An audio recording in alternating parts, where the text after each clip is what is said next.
When an airplane moves forward, the air begins to flow over its wings. Once it's moving fast enough, this airflow over the wings lifts it off the ground.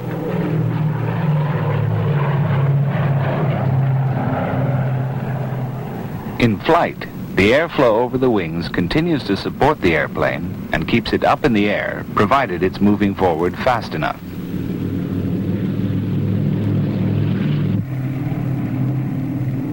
This is how it happens. As the airflow passes over the wing's curved upper surface, it speeds up temporarily and slows down again at the rear. This speeding up causes a reduction in air pressure on the wing's upper surface, and this gives the aircraft its lift. But when aircraft fly faster than about 400 miles an hour, things begin to get complicated. The speed at which sound travels through air comes into the story.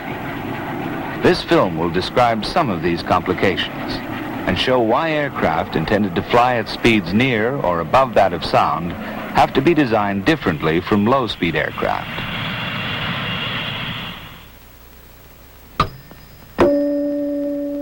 Let's first consider how sound travels. Slowing down the picture shows how the sound is produced.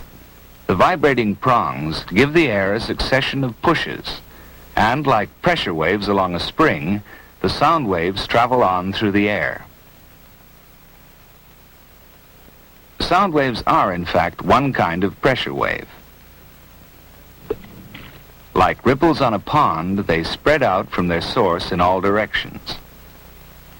Not all pressure waves are audible, but all small disturbances, audible or not, travel outward at the speed of sound.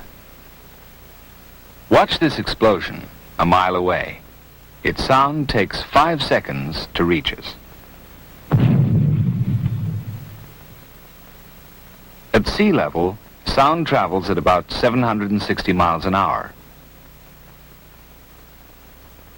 But the speed depends on the temperature of the air, which drops as we climb upward.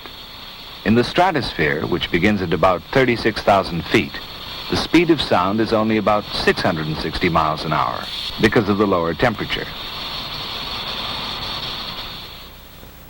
Now look at the wing again. Every point on it, by traveling through the air, sets up tiny disturbances which move outward as pressure waves at the speed of sound. And parts of these disturbances reach the air ahead of the wing.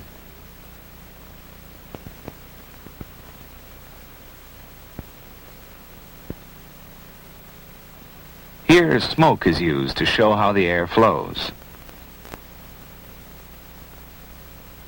Lowering a flap affects the airflow well ahead of the wing.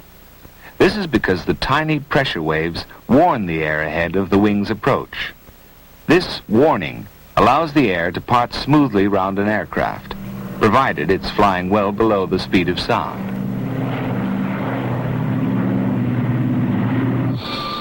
At higher speeds approaching the speed of sound, the exact relation between the speed of the aircraft and the speed of sound becomes very important. It's called the Mach number, usually shortened to M. This is how it is calculated.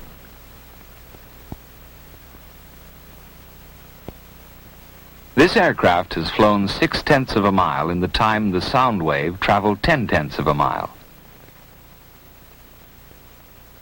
It has flown at 6/10 of the speed of sound in the same atmospheric conditions. That is, it has flown at Mach 0.6.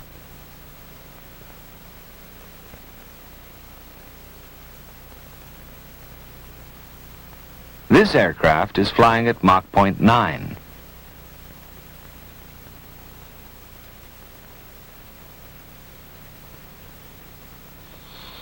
At high speeds, it's essential for the pilot to know his Mach number, and Mach meters are fitted to all high-speed